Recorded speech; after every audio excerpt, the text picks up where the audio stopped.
আওয়ামী লীগ এমন একটি দল যেই দলটি 91 সালে যখন বিএনপি ক্ষমতায় আসে তখন শেখ হাসিনা নিজে বলেছিলেন আমি একদিনও শান্তিতে থাকতে দেব না, এবং মাশাআল্লাহ উনি বিএনপিকে একদিনও শান্তিতে থাকতে দেননি।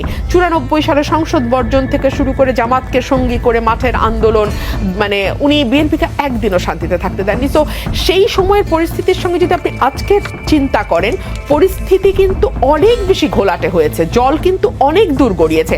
91 সালের শেখ হাসিনা কিন্তু প্রধানমন্ত্রীত্বের স্বাদ পাননি, কিন্তু 2024-এর শেখ হাসিনা কিন্তু 20 বছর প্রধানমন্ত্রীত্বের স্বাদ পেয়েছেন। 96 থেকে 2001 এবং 8 থেকে 24, 20 বছর তিনি প্রধানমন্ত্রী হওয়ার স্বাদ পেয়েছেন। এক দুই হচ্ছে 91-এ শেখ হাসিনাকে কিন্তু দেশ ছেড়ে পালাতে হয়নি, বেইজ্জতি হতে হয় নাই। 2024-এ শেখ হাসিনাকে কিন্তু পালিয়ে যেতে হচ্ছে। যার 3 দিন আগে তিনি একটা নিজস্ব কথা বলার একটি ভঙ্গি আছে, তো ওভাবে তিনি বলেছিলেন শেখ হাসিনা পালায় না, কিন্তু ওনাকে পালাতে হয়েছে।